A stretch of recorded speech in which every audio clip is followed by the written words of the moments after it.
Kung nandito ka at napansin mo ang video na ito, maraming salamat po dahil malaking tulong po ang ginawa ninyo hindi lamang po sa akin pati na rin po sa mga gagawin kong advokasya para sa aking mga Junakes. Kaya magstay po kayo at panoorin nyo po ito sa loob lamang po ng 3 minuto. So mga kabuakak, hindi po tayo mayaman, regular lamang po. Hindi din po tayo kwartahan o madaming pera, ang madami lang po sa atin ay utang.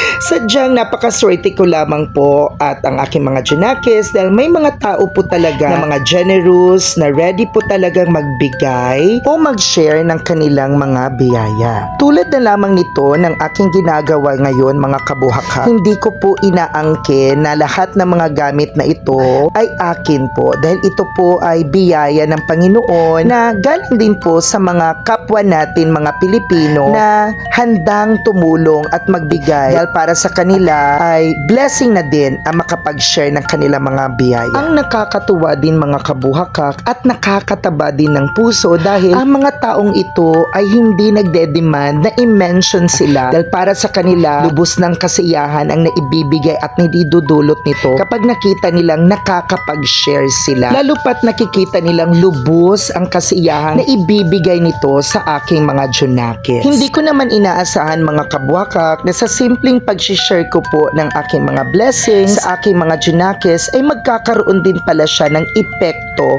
sa mga nakakarami, as in napakagandang epekto. Abay mula sa pagkain, sa mga gamit, sa mga school supplies, sa mga uniform. Talaga namang napaka-amazing talaga ng ating mga kapwa Pinoy at napaka-amazing talaga gumawa ni Lord. At syempre hindi ko rin po tinitake for granted lahat ng mga nanonood ng mga videos ko at lahat ng mga nag-share ng videos ko. Dahil kung hindi sa mga nag-share ay hindi po ito umaabot talaga sa napakaraming tao talaga. And may mga nagsisend pa ng star at may mga nagfa-follow pa at may mga nagsusubscribe pa. So napaka-amazing talaga ni Lord, diba? Kaya ikaw na nanonood at nakikinig ngayon, malaki ang iyong magagawa dahil sa simpleng like, share at comment mo at lalong-lalo na sa pag-follow mo sa akin, you can make a big difference na. I love you mga kabuaka. Thank you!